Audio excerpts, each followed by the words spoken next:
Vous regardez RTI 1, bonjour à tous et bienvenue dans l'actualité de ce 25 juillet. C'est désormais une coutume, une visite d'État en Afrique du Sud. Le président de la République, Alassane Ouattara, n'a pas ignoré la diaspora ivoirienne de la nation arc-en-ciel. Le ministre conseiller Ali Koulibaly les a rencontrés. Il a aussi recueilli leurs doléances. Il était en compagnie de plusieurs membres du gouvernement.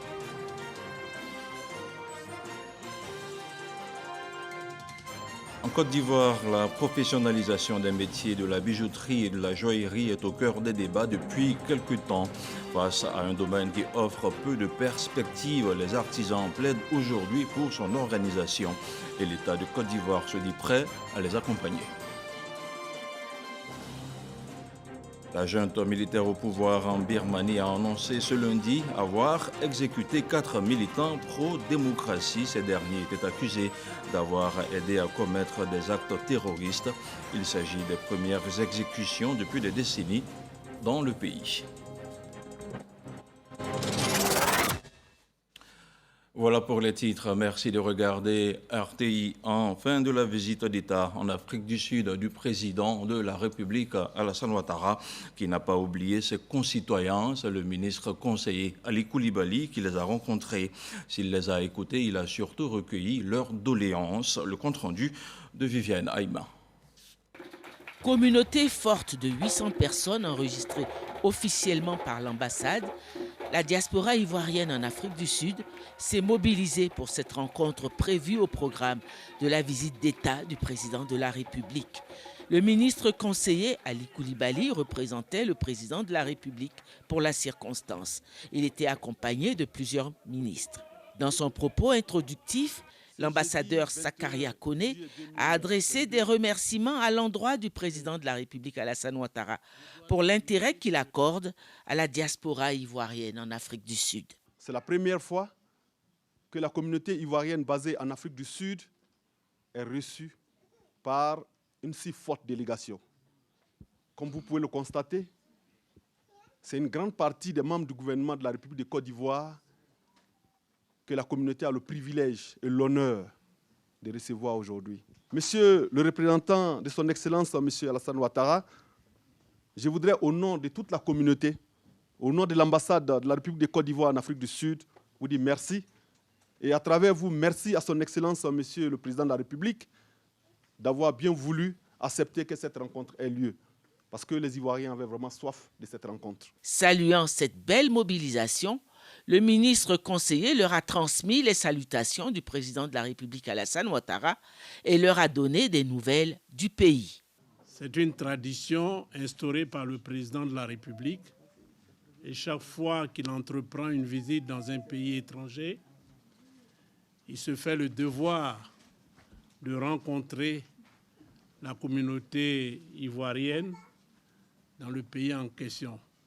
La Côte d'Ivoire, vous le savez, a retrouvé des couleurs depuis l'accession du président Alassane Ouattara au pouvoir.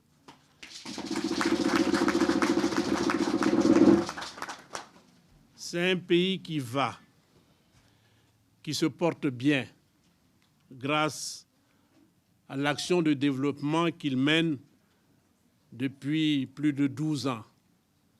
On peut le dire, malgré une conjoncture difficile, notre pays est apprécié et admiré dans le monde.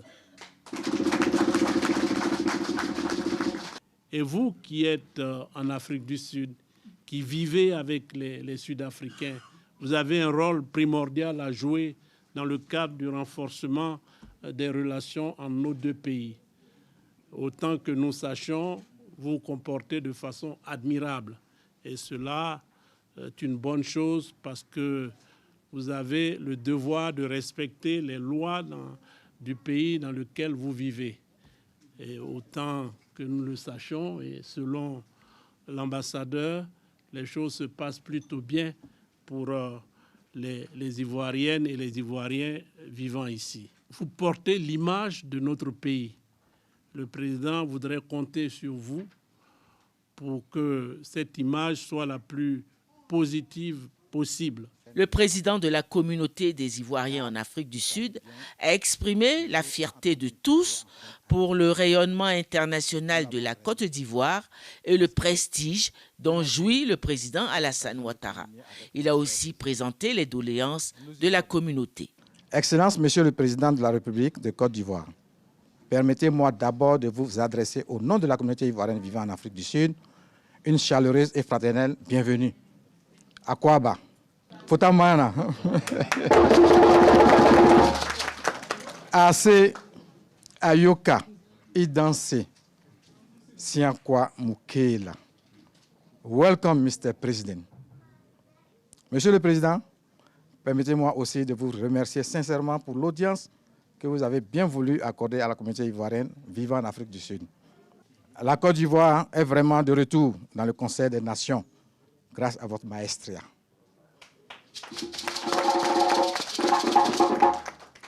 Nous nous en réjouissons fortement et vous en félicitons vivement, surtout avec l'ouverture de l'année Abidjan-Johannesburg. Récemment ouvert par la compagnie Air Côte d'Ivoire, notre fierté nationale. Really, Côte d'Ivoire is back. La communauté souhaiterait la nomination d'un de leurs à la tête du bureau économique, car elle regorge des cadres compétents et expérimentés et ayant une très bonne maîtrise de l'Afrique du Sud et du milieu des affaires. 2. La levée de visa entre l'Afrique du Sud et la Côte d'Ivoire pour faciliter les échanges entre les deux pays, de sorte que les Ivoiriens se sentent chez eux en Afrique du Sud et que les Sud-Africains se sentent chez eux en Côte d'Ivoire. 3. Le système bancaire sud-africain étant complexe et se rendant ainsi les transferts d'argent difficiles vers notre pays, nous suggérons, comme le font déjà les Éthiopiens, qu'une facilité soit ouverte au sein de notre ambassade, afin que ceux qui souhaitent envoyer de l'argent au pays puissent le faire par le biais de l'ambassade. Le ministre conseiller ainsi que tous les ministres présents se sont employés à apporter des réponses à toutes les préoccupations exprimées. Le porte-parole demande la levée des visas. C'est une décision qui ne revient pas seulement à la partie ivoirienne. Donc il faut des négociations avec les Sud-Africains parce que c'est une décision qui doit être réciproque. C'est-à-dire s'il n'y a plus de visa entre la Côte d'Ivoire et l'Afrique du Sud, évidemment, il faudrait aussi qu'il n'y ait plus de visa pour les Sud-Africains pour venir en Côte d'Ivoire. Donc ça, c'est quelque chose, c'est un point que nous notons. Et dans les échanges avec nos collègues d'ici, nous allons en parler. À la fin de la rencontre, le ministre conseiller Ali Koulibaly a remis un cadeau de la part du président de la République à la communauté ivoirienne en Afrique du Sud. Toujours en Afrique du Sud, le président Alassane Ouattara a visité samedi matin la prison de Robben Island, située au large du Cap. C'est le site où l'ancien président Nelson Mandela a été fait prisonnier pendant 18 ans. Une visite pleine d'émotions pour le chef de l'État, nous rapporte Viviane Aïma. L'île de Robben Island est située dans l'océan, au large de la ville du Cap. C'est à bord d'un hélicoptère que le président de la République a fait le trajet de 6 km 900 pour atteindre la petite île. Mesurant à peine 3 km 300 de longueur et 1 km 900 de largeur, Robben Island est entré aujourd'hui dans l'histoire. Dans les années d'apartheid, cette île abritait la plus ancienne prison de haute sécurité de l'Afrique du Sud, où étaient incarcérés les opposants au régime de l'apartheid. Le plus ancien de ces prisonniers fut Nelson Mandela. Il a été détenu pendant 18 ans dans cette prison de haute sécurité, avant d'être transféré dans une autre prison. Pour avoir connu personnellement Nelson Mandela quand il était président de l'Afrique du Sud, débarrassé de l'apartheid, le président de la République Alassane Ouattara tenait à rendre hommage à sa mémoire. Une visite guidée de cette prison devenue aujourd'hui un musée a montré les conditions de détention. Le président de la République a visité la petite cellule occupée pendant 18 ans par le prisonnier Nelson Mandela. La petite cour de la prison où les prisonniers étaient autorisés à prendre l'air à certains moments de la journée. la place qu'occupait Nelson Mandela au réfectoire aux heures des repas.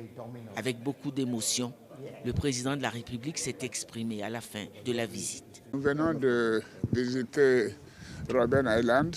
Comme vous le savez, c'est ici que le président Mandela a été détenu de 64 à 82, c'est-à-dire 18 ans, sur les 27 années de détention qu'il a connues. Nous venons de visiter un bloc de la prison et c'était un moment très émouvant. Et je dois dire que j'ai eu le privilège de rencontrer le président Mandela à sa sortie de prison quand il est venu en Côte d'Ivoire en 92 et aussi bien évidemment dans mes fonctions antérieures. Et je dois dire que c'était un grand homme. Et en signant tout à l'heure le livre, nous présentons tous nos respects au peuple sud-africain qui est incarné par Madiba et dire toute l'émotion que nous éprouvons et lui réitérer toute notre affection, notre admiration et dire que c'était un homme qui s'est sacrifié pour l'humanité et pour la paix.